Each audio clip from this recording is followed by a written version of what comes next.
আজ গুরু পূর্ণিমা। প্রাচীন ক্যালেন্ডার অনুযায়ী আজকের দিনেই মহর্ষি বেদব্যাসের জন্মতিথি। তাই বেদব্যাসকে সম্মান রক্ষার্থে শ্রদ্ধায় আমরা এই দিনটি পালন করে থাকি।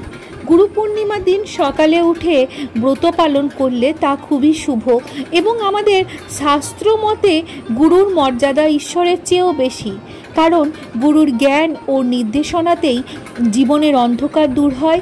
তাই প্রত্যেকের জীবনে একজন সঠিক গুরু থাকা খুবই দরকার। যারা ছাত্রছাত্রী আছে তারা যদি এই দিন গীতা পাঠ করে এবং জাফরান অর্থাৎ কেশরের তিলক ধারণ করে মন্দিরে গিয়ে ভগবানের পুজো করে, তাহলে মনের একাগ্রতা বৃদ্ধি পায় এবং বুদ্ধি আরও তীক্ষ্ণ হয়।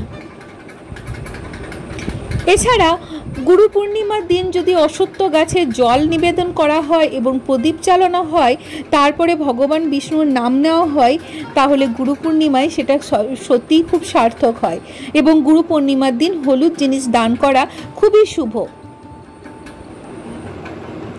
এছাড়া গুরু পূর্ণিমার দিন ওম ব্রিং বৃহস্পতৈ নমঃ মন্ত্রটি 108 বার জপ করলে আপনারা অবশ্যম্ভাবী খুবই ভালো ফল পাবেন।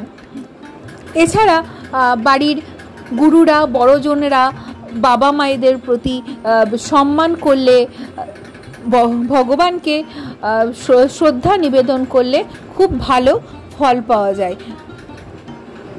গুরুদেব এবং বাবা মার প্রতি আলাদা করে সম্মান জানানোর নির্দিষ্ট কোনো দিন হয়ই না, প্রতিদিনই এগুলো অক্ষরে অক্ষরে পালন করতে হয়। তাও বিশেষভাবে এই গুরু পূর্ণিমার দিন যদি সকলে এই নিয়মগুলো মেনে চলে তাহলে তা খুবই শুভ।